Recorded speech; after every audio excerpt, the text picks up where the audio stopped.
Hey everyone, and welcome to episode 6 of Just V Show Chat with me, Ben Corbett. We have not one, but two exciting guests lined up for you this week, including a cooking demonstration with vegan chef and nutritional therapist Cara Redpath. But before that, we have a chat with blogger Plant-Based Cat. We also have an incredible exclusive competition, courtesy of our friend Dolma Vegan and Cruelty-Free Fragrances, to win not only one, but two Discovery box sets and a £25 voucher to order your favorite fragrance. All you have to do is follow the link in the video description to find out how to enter. It really is that easy. Entries will close at midday on Friday, the 12th of June at midday, with Dolma making the draw the following Monday. That's two Discovery boxes and a £25 voucher from Dolma. Enter via the link in the video description. I'd also like to take the opportunity to say that after all we've been through in the last few months, I truly believe that our show in London this autumn is going to be something special. Tickets are, of course, free. Register via the link in the video description. And finally, before we begin our chat, I want to give a shout out to this week's JVS Chat champions, Emily Crisps, nominated on social media by Holly.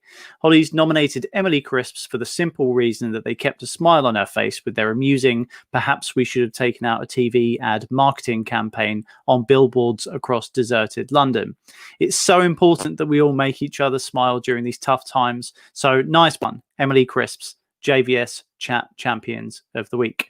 Don't forget to nominate yours on our social media channels or via email at info@f2fevents.co.uk. We want to hear about the brands, companies, and individuals that are going above and beyond for our community. But without any further delay, I'd like to invite into the virtual studio Plant-Based Cat. Hey Cat, how's it going? Yeah, I'm good. I might be having a little bit of trouble with your sound. Can you just try saying hi to me again?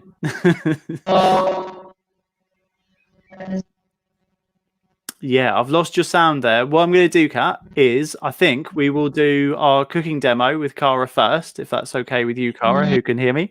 And if you pop out of the studio and then pop back in like 15 minutes or straight away, and then we'll get you on for a chat after Cara. So pop you back out.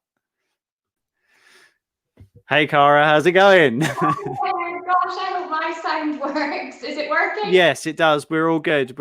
Yeah. I'm sure we'll sort that out with Kat in a minute, but I'm glad that you were ready to go, yeah? Yeah, I'm ready. So what are you going to be cooking for us today? So I'm going to be cooking a vegan dish. It's a vegan soup called fasolada. It's a Greek dish. It's completely gluten-free and free of all 14 UK allergens. It's packed with protein, which is quite rare in some of the vegan soup dishes. So I'm just going to get started. Cool. I'm hoping to bring a little bit of summer to everyone today, because this is a really nice summery soup. So the first thing to do is just turn on your pan. And I'm going to start chopping up an onion. So onions are rich in vitamin C, which not a lot of people think of from an onion. And I love to tell my clients, yeah, you know, when you're putting onions in your food, you're actually increasing your vitamin C potential just as much as you would be if you were having a satsuma or an orange, which is the more traditional aspect of vitamin C in food. So we just put the onions into the pan here. There we go. And I pop in a really good quality olive oil. It's really important that your olive oil is of good quality because it keeps the nutrients in the olive oil safe. When you have a lesser quality olive oil, it's more likely to oxidize quicker. And then to protect the oil, you just put in a splash of cold water. And that keeps the oil at a low enough temperature that it doesn't oxidize, doesn't become a free radical, and doesn't cause damage to your cells in your body. So here's the other wee onion. And that all just wants to be chopped up quite finely, because this is a soup that you don't blend. So it's really quick and easy. Blending is another step in cookery that we don't often need. So just making a chunky veg soup, great way to cut out on that. The pan gets in hot. And then to your onions, you add 2 cloves of garlic. That's them there. I've already peeled them just to save time. And you pop them in a garlic crush. If you don't have a garlic crush, you can do a chefy technique where you chop it up really finely and then squash it down with your knife. Or you can have little chunks of garlic, that's fine. Garlic is an antiviral food, one of the best antiviral foods out there. So not saying too much, it would definitely be something you would want to be putting in your cooking right now. It's very powerful. So that starts simmering away. Now with cooking with oil and cooking onions and garlic, you want to go low and slow. That's what we talk about in nutritional therapy all the time. Your food wants to be cooked at a low temperature slowly so you don't damage any of the nutrients in it. So if you find like your pan's getting too frantic, just turn it down a wee bit. And then we'll start with the celery. So you want to take the heads and tails off of the celery. Just to be on the safe side, that's where all the pesticides hang about in fruit and veg, so we just take that off, and it's also where there's most dirt in the celery, and you don't want that in your cookery. So celery has 12 antioxidants and polyphenols in it. That's why there's such a craze for celery juice, because the 12 phytochemicals and antioxidants that have been found in celery are massively anti-inflammatory. So for anyone who's on an alkaline diet or a vegan anti-inflammatory diet, which is quite a common diet these days, this soup is brilliant because the base of it is celery. It also has this added bonus, which I love, which is that it contains pectin. So it's really good for digestive health. It literally heals your digestive tract due to the pectin containing compounds in it. So celery for the win, I would say. So you just chop up your celery finely. I've got a very small chopping board here, so we're kind of overspilling, but that's all right. Okay, so that goes into the pan with the onions, which are now going translucent, and that's what you're looking for, is these kind of translucent looking onions and garlic. It doesn't want to be burned at all. And then just give that a stir.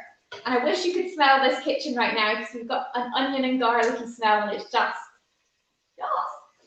Okay, so into this, I put a good pinch of good quality salt.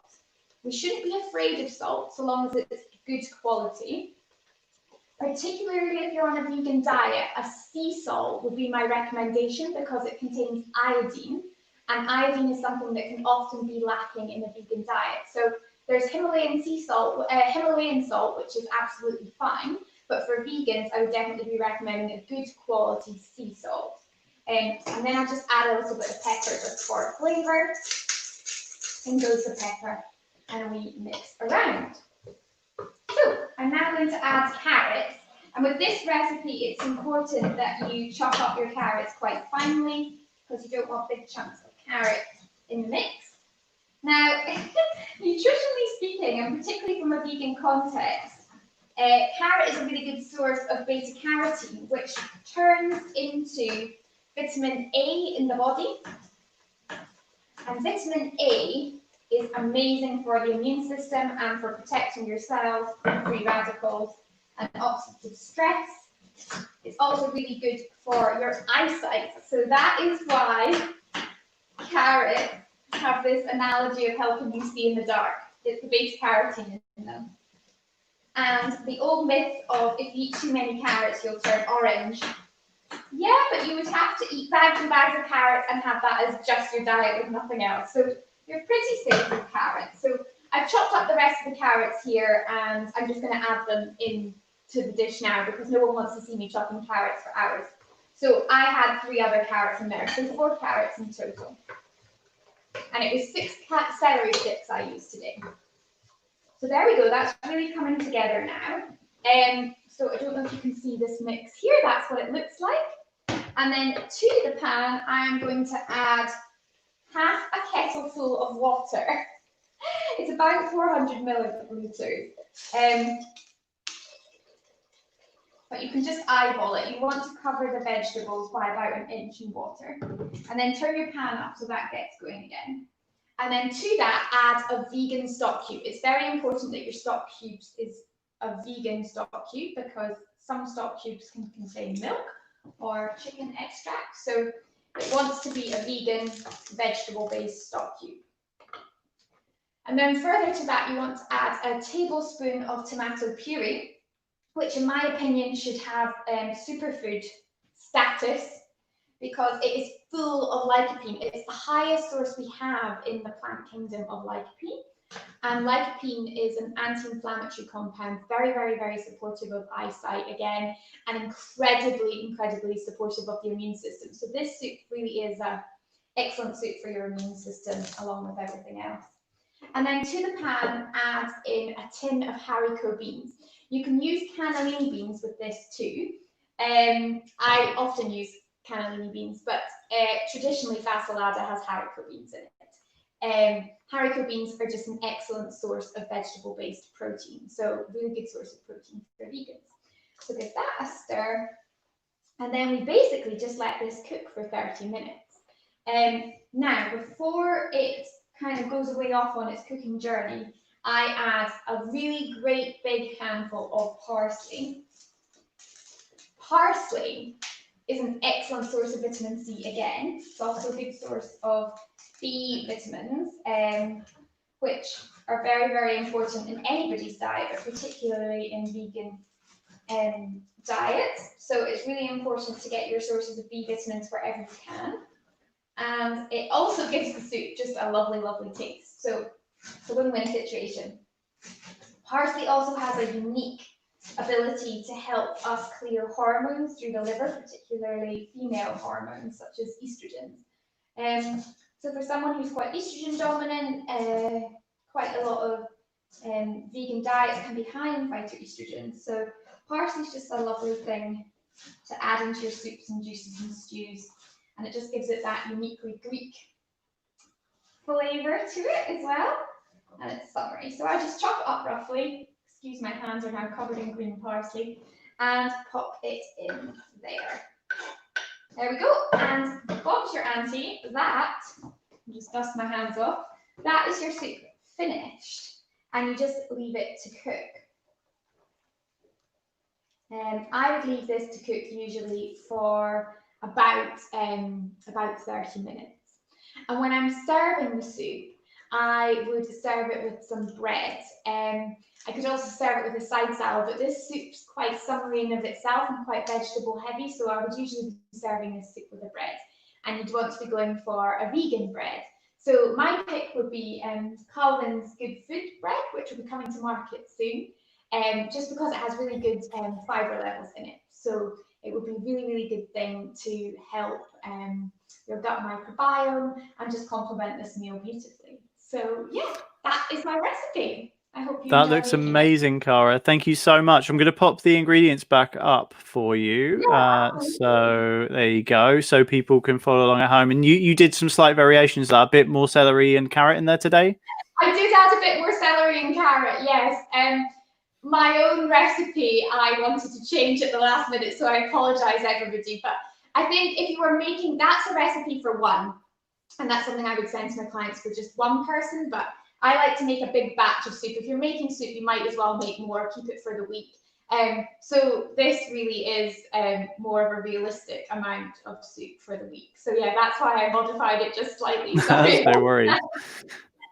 So friend of the show, Copper Confetti Sarah, asked, so could you eat it hot or cold, like a gazpacho, if you had it cold before? I have had it cold before. I don't recommend it, Sarah. Nice to see you. Yeah, I have had it cold. No, I don't recommend it cold. Some people love cold soup, but I think this is too garlicky to be enjoyed cold, actually. It's really nice hot. Okay, amazing. Well, thank you so much for that. Where can people find a bit more of your work and find out about the stuff you do? Yeah, so you can find me on my website, which is at cararedpathnutrition.com. So www.cararedpathnutrition.com. And you can also find me on Instagram. I post lots of these videos doing cooking demonstrations and recipes on my Insta stories. So that's at Cara_Redpath_nutrition. So if you just type Cara Redpath Nutrition, you'll find me in there. And I do lots of this kind of thing. Amazing, beautiful, and it's so handy to hear. Not only see like a really lovely recipe and see the cook along, but also hear why you should be eating those certain foods, and particularly making it relevant to vegan diets. So thank you so much for that. That's really useful, really brilliant. Thank you. You're welcome. Awesome. Right. So stick around so we can wave at the end, like at the end of Rainbow. I'm going to try again with Kat now. So let's keep our fingers crossed that this time we can hear you perfectly. Hello? Yes, Is it we working? can. Amazing. Yes, it is. Perfect. I think it was Sorry the about AirPods that. because oh, that's fine. I think it was my fault. It was the setting. That's okay. Well, you're here now. It was just really important to me that we got to speak today. So either way, I'm glad to have you here, and I'm glad that we can all hear you perfectly. Welcome. Yeah, thank you And for having me.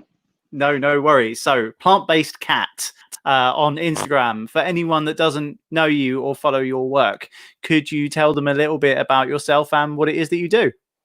Yeah, so I'm Kat. I'm originally from Czech Republic, but I moved to Scotland around 5 years ago, just in case someone's wondering about my accent, which people usually do.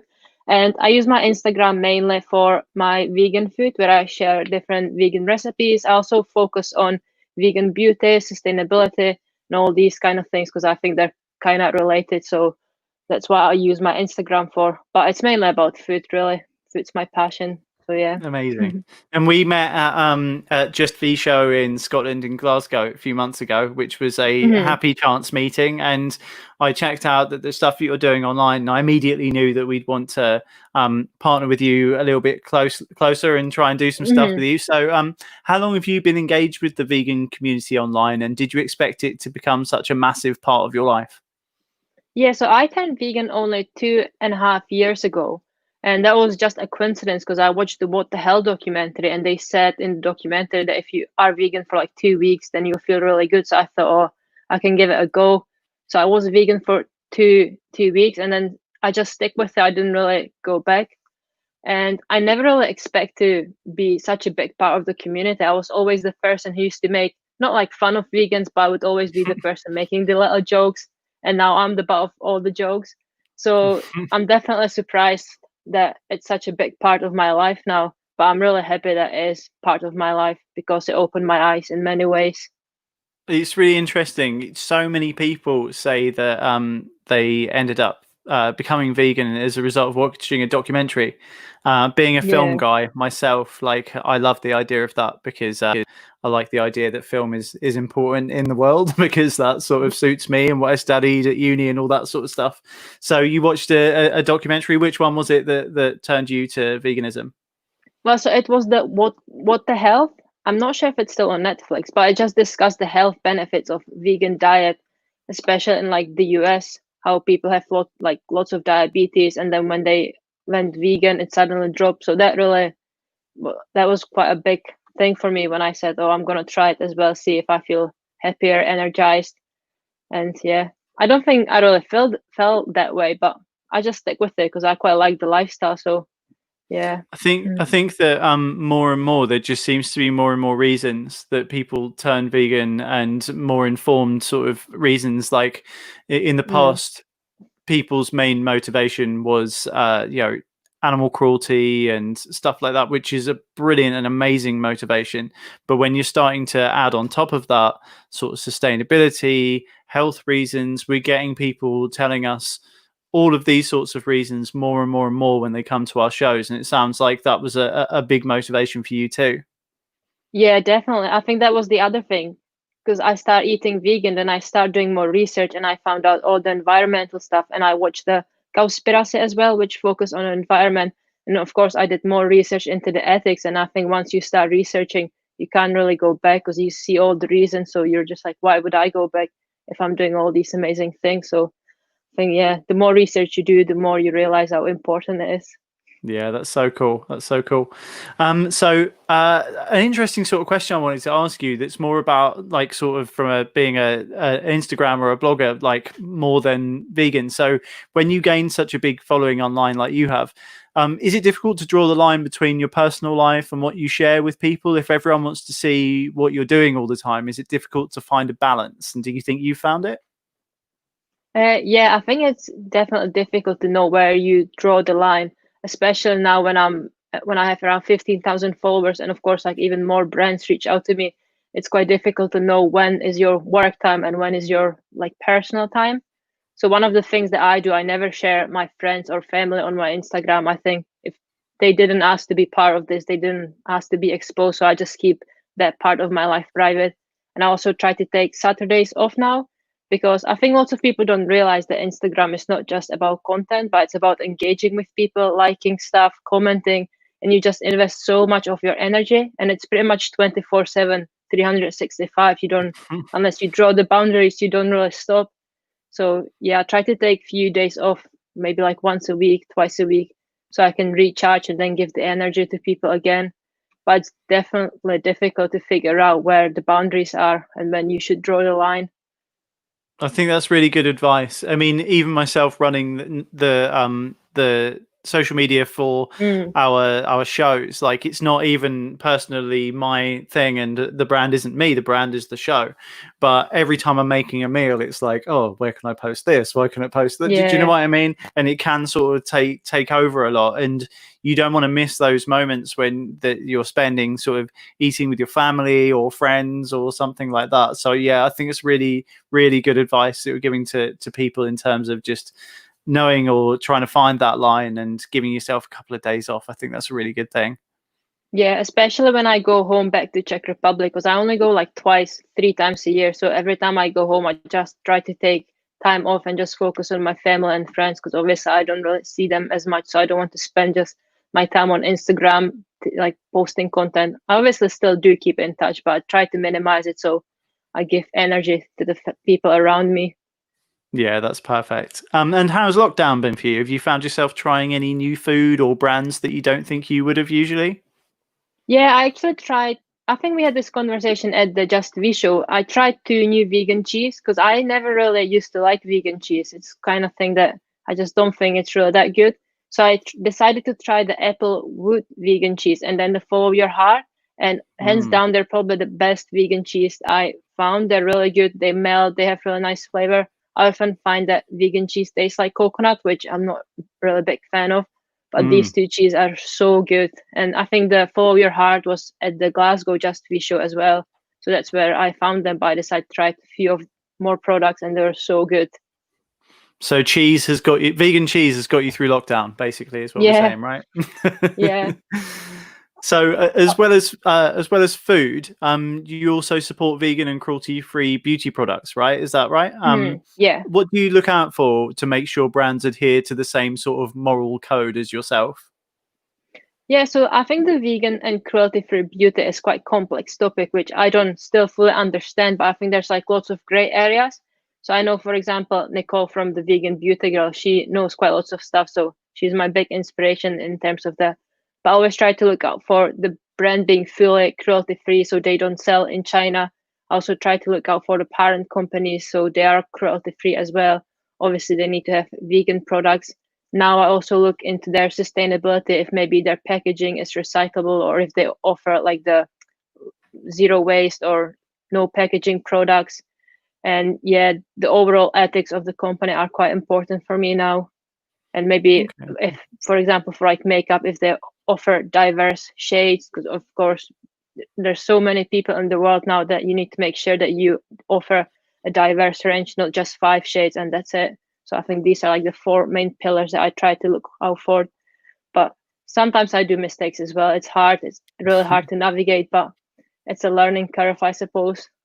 No, absolutely, and it's cool to speak to someone that isn't necessarily sort of 20 years into their journey or whatever, because I think that's going to Mm, resonate with a lot of the people watching. Because obviously, we have people come to our shows from sort of all different backgrounds, all at different stages of their sort of the living journey. So it's really cool to hear that from someone instead of someone just saying, Yeah, I know everything, and this is exactly how it is. Yeah, So no, I appreciate I that. think I think that's quite the thing about veganism, that lots of people assume you need to be perfect, and lots of people don't like to admit that they do mistakes. But I think it's completely normal. Like, just because you're vegan doesn't mean you're perfect. You will maybe eat something by accident that contains milk, or I, for example, bought a sun cream that is just vegetarian friendly by an accident, and that's completely fine. You'll just need to learn from it, and then life just goes on, really. Yeah, absolutely. No, that's cool. We should not be too hard on ourselves, I think. Yeah. So, what are your 3 favorite products that you're using at the moment, or just a few of your favorite products? Yeah, so I have them right next to me. So first Okay, one cool. is a sun cream, which is from, I don't know if you can see that well, or should I show it off? Yeah, yeah, yeah. It's from Green People. I actually got inspired by Demi Colin on Instagram, and she told me how important it is to wear SPF every day, all around the Hmm. year. So I took lockdown as a time to like create a habit of wearing SPF. So that's why sun cream is my important thing during lockdown. Then I also have this sleepy cream from Lush, and also their foundation, which is packaging free, just like a little slapstick. And Amazing. I love Lush. I think they have quite good work ethics, and they obviously offer sustainable products as well. So it's great. And the sleepy lotion is so good. I don't know if you tried That's it, the but it's like, lavender. That's the lavender one, right? yeah, yeah, Yeah, and man. it's just This so smells good. so good. Yeah, and Yeah, you it's just put it on brilliant. your body before you go to sleep, and it just calms me down. It's great. And I also have this face oil from Lucky Cloud, which is an Edinburgh-based company, and it's just like a moisturizing oil. So that is my go-to now as well, because especially now during lockdown, I think it's quite important to support local businesses. So I bought this one, and it's really great. So this is my third Amazing. one. Mhm. Brilliant. Maybe we could pop that in the comments afterwards so people can check them Yeah, out sure. if they missed it or if they couldn't really see properly. So I've also noticed you've been very active online in terms of activism. Is this something you've always Mhm. been interested in, or is it sort of a new direction for you and something we can expect from you from now on? Yeah, so I think in general, I'm quite vocal person. I'm not afraid to speak my mind and tell people what I think. But in terms of like sustainability and like anti-racism, that's still quite a new thing for me. But I think because I have a big platform, I feel responsible to bring these issues up, because not that many people are maybe aware of them, or maybe not that many people know about these issues. So I just think with the bigger platform you have, you should just use it responsible, which is what I'm trying to do. And definitely, as you said, I think it's been on my mind for quite a while to use my platform more for activism and spreading important message, just because it's something I'm passionate about. So I think people can definitely expect more content regarding anti-racism, sustainability, environment, and different kind of animal rights things. Yeah. And how is that? How is that for you? Is it more difficult? Do you find sort of are you the victim of more trolls and stuff like that from talking about activism as opposed to sort of when you're posting pictures of your food and stuff? I guess it's a Hmm. different thing. It's something that's more likely to sort of invite criticism perhaps from people that might disagree with your point of view. Is that something that you're finding? Is it more difficult for you? Yeah, I think especially for me, because I started my Instagram as food account. So obviously most people follow me for food. So now when I try to push a bit different content, some people don't like it. And for example, now with all the Black Lives Matter, when I start posting about it, lots of people unfollowed me, which is fine because obviously they start following me for food content. But yeah, it's definitely hard for me to navigate what I should post, because people often say, "Oh, it's just a number," but obviously, I still care about my people who follow me and about the numbers. So it is hard to navigate through it, but I'm sure I'll find the right balance between posting food and sharing important messages as well. But it'll probably take me a few weeks to figure out how to do it. No, it's brilliant though. It's so cool to speak to someone who's got such a significant following, but is still relatively at the beginning of their journey and figuring those things out. Hmm. And like I say, we have so many different people that watch. So I'm sure there's going to be people that are sort of maybe 4 or 5 steps behind where you are now that are going to take this advice on and find it really useful. So thank you so much for that. No, no problem. And where can people find you and your work? And can we expect it? Is there anything you want to talk about you've got sort of coming up in the near future? Yeah, so as you said at the start, people can find me on my Instagram, which is at plantbased_cat. I also started a blog, which is a justblendbasedcat.com, but I only posted a few posts, but I'll try to focus on that a bit more as well. But at the minute, I don't really have any plans apart from creating a good content again. Maybe in long term, I would like to create my own business one day, which would focus on maybe vegan food or ethical fashion or something like that. But that's just a dream for the minute. But hopefully it'll turn into reality really soon. But yeah, that's Amazing. probably all my plans at the minute. Okay, brilliant. Well, thanks so much for coming in. Thanks for you're those welcome. recommendations on products, and thanks for sharing a little bit about what it's like to be a Instagrammer and like what's going on at the moment. Thank you. I really appreciate your time. Please You're come welcome. back Thank another you for time. having me. No worries. Right. So I'm going to drop Cara back in now. Let's hope that she's prepared for that. Hey, Cara, how you doing? Hi. Okay, Hi, so I just cool. And how's your soup coming on? It's actually finished, and it was perfect doing it the other way around, actually. Yeah. And I've just served it up for my own lunch because I am quite hungry now.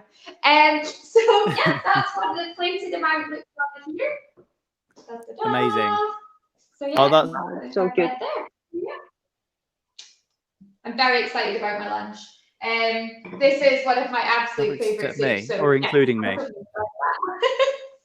Okay, perfect. Well, thank you both so much for coming on the show today and giving up your time. Really appreciate it. And hopefully you'll come back again and talk a little bit more about vegan stuff and do some more cook-alongs and show us some more products. Absolutely.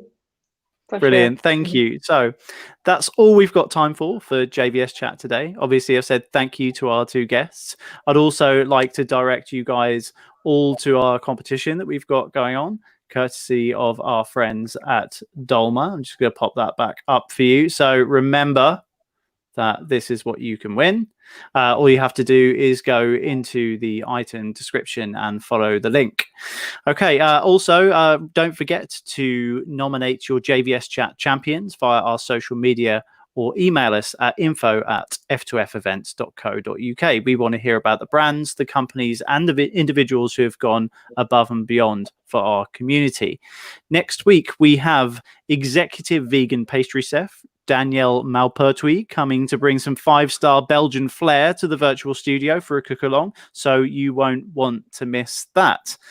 Let's Paint the Town Green in London this autumn. You can get your free tickets in the video description. But until next time, stay safe, everyone. See you next week. Cheers. Bye. Bye.